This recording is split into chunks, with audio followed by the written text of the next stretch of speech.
the Italian army was the worst army in the First World War of the major powers. And I'm going to tell you the why and the wherefore. And if you happen to be Italian American, just pay attention and you'll learn something. This is a map of Italy in 1840. And I'm going to go, as you can see, it's all broken up into pieces by color. Here you have Piedmont. That's where the Royal House of Savoy, that eventually became the Royal House of Italy. Piedmont has good wine. Bottles are $4,000 and $5,000 if anybody's interested. They also have truffles, or like mushrooms that grow underground. They have special dogs to sniff them out. And when they find them, the mushroom, like the truffle, is like 4 or 5 pounds. They'll call a restaurant in New York, Boston, Chicago, and offer it. And the restaurants have customers waiting to have truffles grated onto their pasta. So, and it could be $200 to $300 per plate of pasta. My wife cooks it for a lot less. Okay. Now, that's the green. The white is Lombardy. 3% of the population, 55% of the money. These people work 8 days a week, 25 hours a day. If you go to London, all the big banks are on Lombard Street. This area, the white there, was governed by the Austrians. Go to the red. That's the Veneto. Venice, governed by the Austrians. Now we go south, and you have a little brown area in there called Lucca, governed by the Austrians. And there's another area there, Parma. Parma has the best cooking in Italy. Veal cutlet Parmesan, Parmigiano cheese, prosciutto di Parma, governed by the Austrians. Then you go to Modena, where they have the Maserati and Ferrari cars. That's where Pavarotti came from. Governed by the Austrians. And I want to just tell you an anecdote about Pavarotti when he gave a lecture in the town square in Modena. So he's going to rent the square, and he tells the town fathers, what do you want? Do you want me to pay you a certain amount of money? Or do you want the rights on the CDs that I'm going to be selling? Well, these poor guys, they said, just grab the money and run. And but they made a mistake, because the CDs are still being sold today, just to give you an idea. Now, Modena has the #1 restaurant in the world. This year, I think, is 2018 it was #2, 2017 is #1. And the chef comes to Miami for, he cooks a dinner, $1,000 a plate for a charity event. My wife makes a dish of pasta is $97. My wife makes it for much, much less. Okay, now we're going to go, here is Tuscany, governed by the Austrians. The yellow part are the Papal States, and here's where you get the brown. This is Calabria right here, Sicily.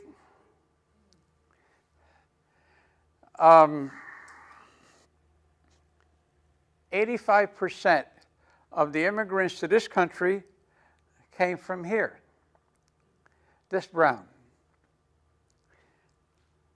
And tremendous poverty, tremendous illiteracy. Why illiteracy?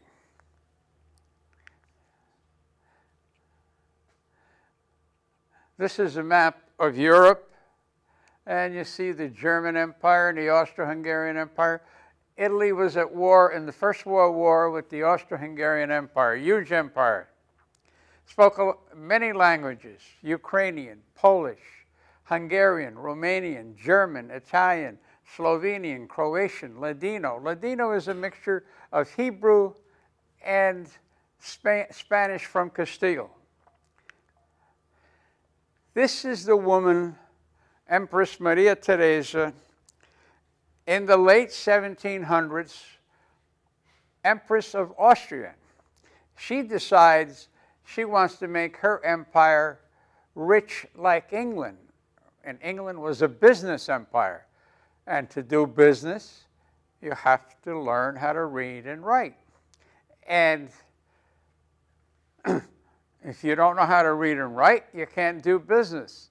For the ladies in the room, this lady had 16 children. Repeat, 16 children. And at the same time, men surrounding her empire were trying to take it apart. So she was quite a girl. And her husband constantly cheated on her. That's what I get a kick out of. The upper crust always did what they want. When I went to Vienna, I checked the archives, and they have a list of all the girlfriends of her husband, but they're all of the nobility. He didn't have, like the British, the French, the Italians, they would have a girlfriend who worked in the kitchen. Oh no, this guy, her husband, had to have a nobility girlfriend. Okay. Now, what were the defects? Officers, no experience. Troops were illiterate, spoke only the dialect. Remember, they did not speak Italian. That's what I'm trying to impress. Did not speak. How can you run a war in an army that nobody speaks your language? No steel-making capability. And they used decimation. How do you force the illiterate peasant infantry to obey? You use decimation. The Romans used this. Okay, everybody is lined up, and every 10th person fall on your sword. So here, if there was a problem in discipline in the company, they line everybody up. Every 10th man is shot in the head. You know, no trial, no anything. Earlier I said about illiteracy. This is the reason why. The king of Naples, that brown area, and he also governed Sicily, had built, he did not build any schools, did not build any schools. This is what he built. They built houses. Now we're going into the blitzkrieg.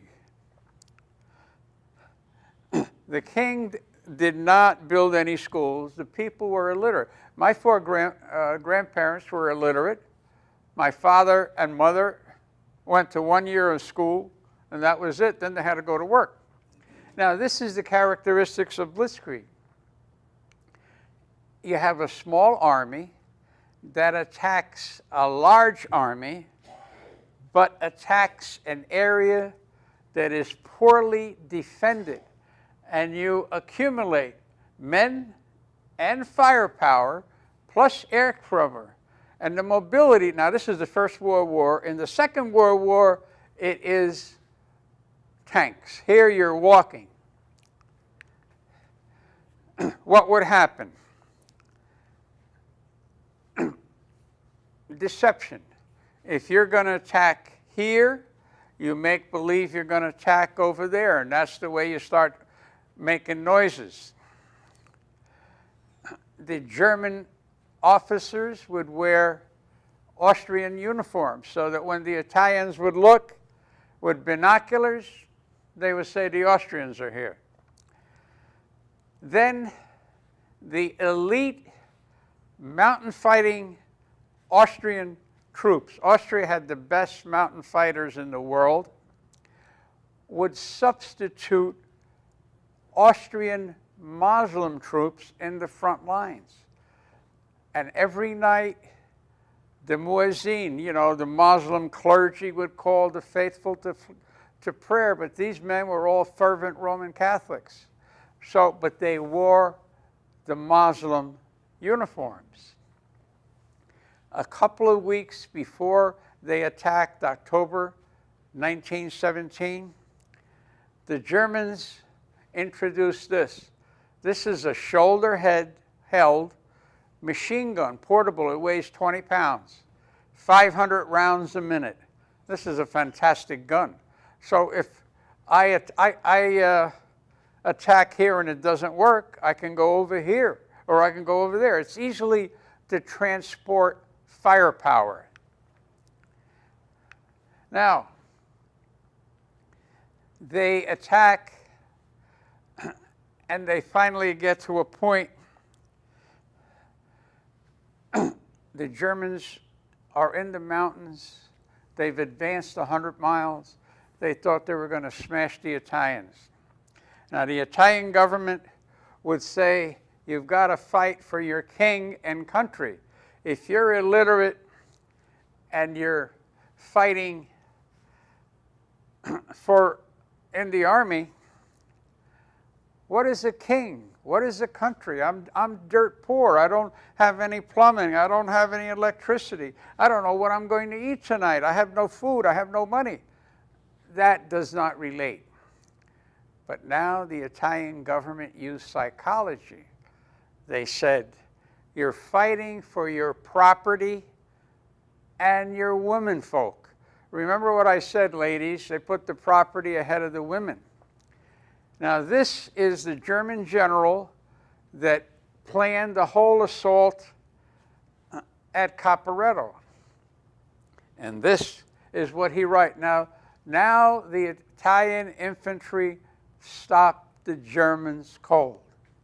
And this thus was halted, a short distance from its objective, an offense rich in hope.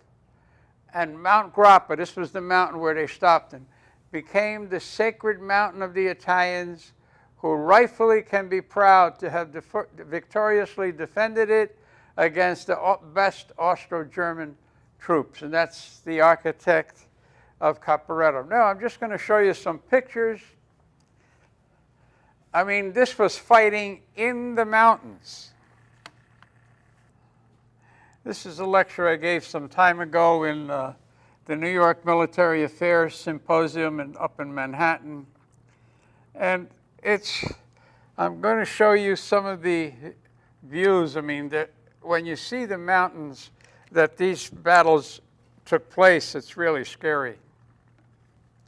Those are the commandments of blitzkrieg: deception, infiltration. The day before the attack or the night before the attack, the Germans crawled on their belly in small groups to get behind the Italian lines and wait there till the men in the front would attack. So therefore the Italians were being attacked from the front, and also these men in the back with that machine gun. When you've got 500 rounds a minute, man, that's tremendous firepower. Now you had, this is the German military thought. Trench, psychologically destructive, and they rotated them out. When the Germans attacked, they wanted 5-to-1 superiority. And those are all the laws of what they think. Now I'm going to give you, this is what Hannibal, if anybody knows ancient history, Hannibal, the red is Hannibal. Now watch what he does to the Romans. First he withdraws, like so. And then he withdraws some more. And you notice this, you have to be very well trained for something like this. You can't do it on the spur of the moment. Here's where Hannibal destroys the Roman army. Now I'll show you another German tactic. Here they're fighting in France.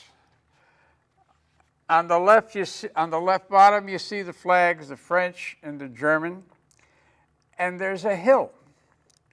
The Germans retreat on the other side of the hill where you see the yellow spots on the right. And they plant their artillery there. The French run up the hill, come down the other side, and now they're decimated by German artillery because the French artillery cannot see what's going on. And that is what you call tactic. On the Italian front, 500,000 combat dead Italian, 1 million wounded, 1 million wounded, 1 million Austro-Hungarian. Fantastic. Here you're going to see Fiorello LaGuardia Airport in New York City.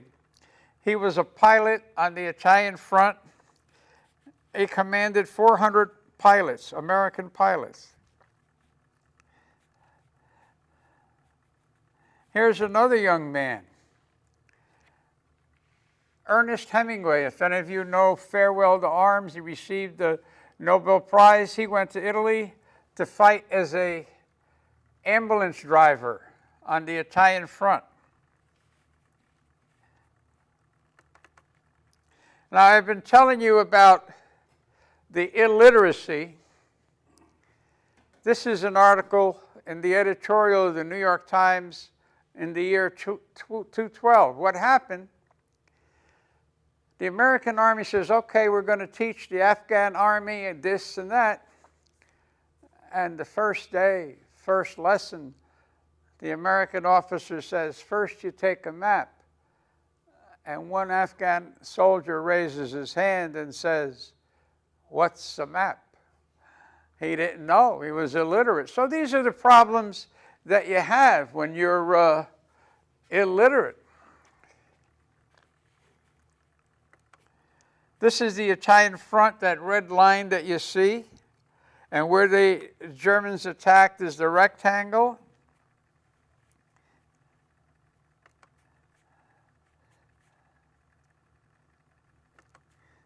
Now you have to cut the barbed wire that defends the trench.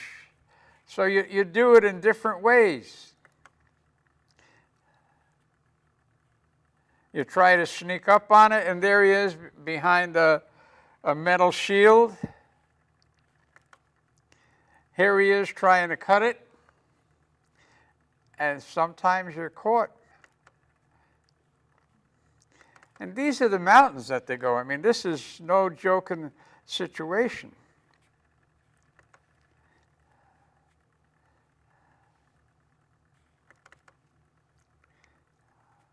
Now here you have an Italian-speaking Austro-Hungarian soldier. And his family has been moved out of the Trentino, which is the Italian section of the empire. He's fighting on the Russian front, and now he goes to visit his family. Look how sad those kids are. And the mother, look how sad they are.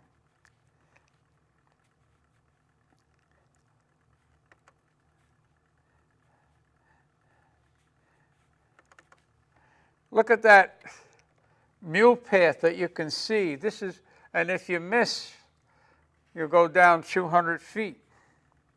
Another thing that I noticed on the Austrian front is pilots. Now, some pilot would be downed, wounded, died. They'd have a funeral, and then they would take pictures of the funeral, like this one, and then drop them on the Italian air base so that they could tell the family. Here you have bayonet practice. These are Austrians.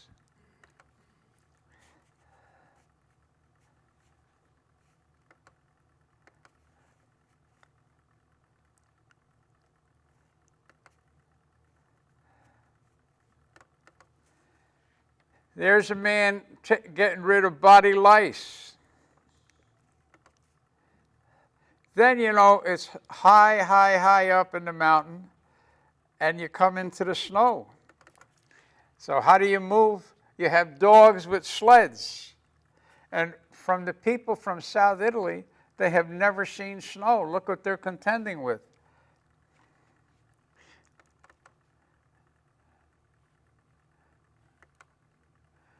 Here you have a trench, but this one is the one that intrigues me. These are porters that are carrying food up to the men in the mountains, 6,000, 7,000 feet high. These men can get killed by avalanches. There were 10,000 men were killed by avalanches before they even got to the front.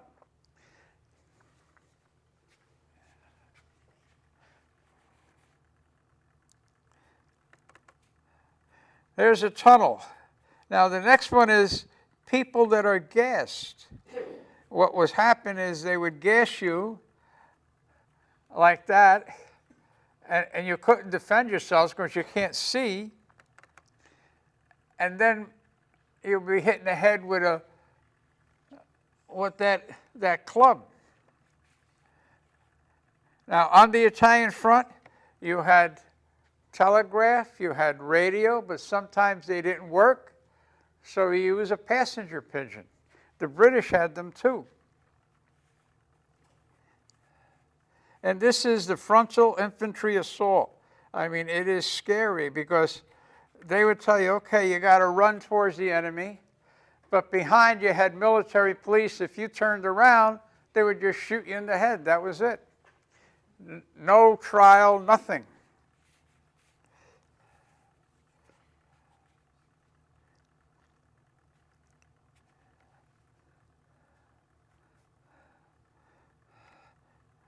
I'm going to show you one other thing about maneuver warfare.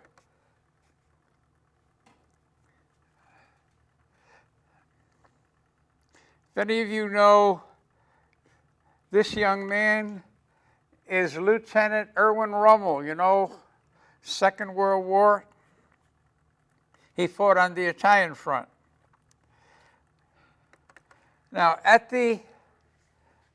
when the Germans invaded, they advanced 100 miles. They destroyed a lot of Italian armies. If you're illiterate, it's October. You want to go home to help the family with the harvest. The government is not helping the people. If they don't produce food, they don't eat and they starve to death. So everybody's trying to get home.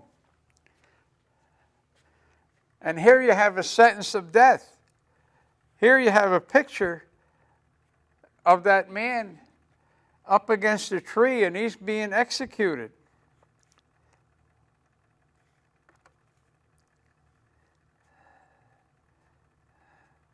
Now I'm going to show you something what we call cost effective. Here's a PT boat made of wood, 2 torpedoes, 2 machine guns, and guess what it sinks? It sinks that ship. Now we're going to go into the end is the Second World War, and then we'll be finished.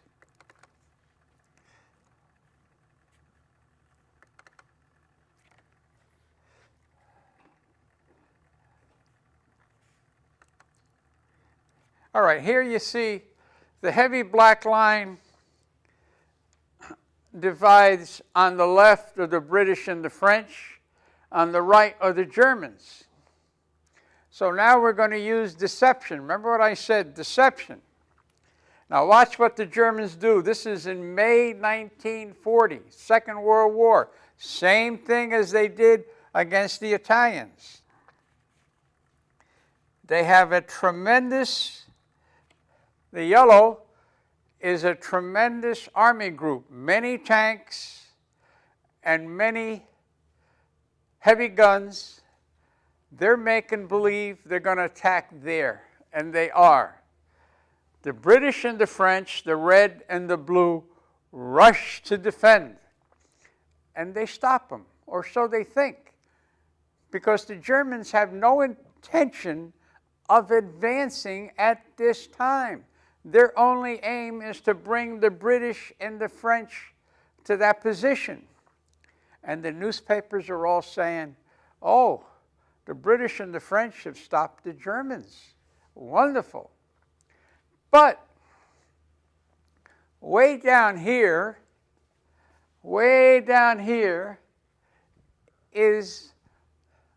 are the Ardennes forest, very heavily wooded. And the French said tanks cannot navigate the Ardennes forest.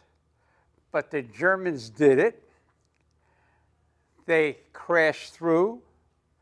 They get to a river called the Meuse River. And now the French army said, well, it's going to take them 2 weeks to bring up the infantry and the heavy guns. Well, on the other side of the river are French army forts, big forts. So what happens? The tanks come in on this side of the river. They're firing at the forts on the other side of the river. The forts are unable to fire back. You have Stuka planes coming in to bomb the fort. And while this is all going on, the Germans are building a bridge across the river to make the tanks go through. So the next day at 4 p.m., the first tank goes through. And now it's all over. You see, now you have a sandwich because those yellow arrows on the right, they're moving now. Before now, they were not moving. Now they're moving. And the yellow arrows on the left, there's a sandwich. And up on the top is Dunkirk, and that's where you read about Dunkirk. And that's what I have to say today, folks. Any questions on the Blitzkrieg or the battles of Caporetto? Ladies first, yes. I just have a quick question on the education level in the Papal States at that time. The education of what? The Papal States? Very little. Again, it's inexpensive. Why should I do it? You're going to be just a farmer, and all you need to be a farmer is a hoe. Period. Yes. All right, this man first. They say the British lost about 1/3 of their male population in the wars, the men and the boys. Correct. Absolutely true. Yeah. But the British were lucky because they brought in men from South Africa, Australia, New Zealand, and so forth. Right. You showed us earlier when we started off a map of the Italy, 1840, Yeah. and how the influence of Austria. Yes. By the time of the World War I, was Italy more united then? Because Austria wasn't involved in northern Italy anymore. Italy was united in 1870. Okay. And I'll tell you how they started off. In the corner that I showed you where the Piedmont was in the northwest corner, the prime minister, and this is what you call realpolitik, the prime minister sends his cousin, married cousin, to become the mistress of Napoleon III to get his help against the Austrians. Where would we be in today? It would be all over the New York Times if this happened. But that's what, and she did it. She did it for Italy. And then Napoleon III said, you want my help? He says to the king, you've got to get your youngest daughter to marry my cousin. The cousin was a bum. He was a womanizer. He was a cheat. He was the worst man in Europe. And the girl did it. She hated him. She married him. He cheated on her. They had 4 kids. And when he was dying, he had a heart attack. She took care of him. And that's what a real royal princess is, you know. She did it to unite Italy. But Italy was united in 1870. Anybody else? Okay, thank you very much, folks.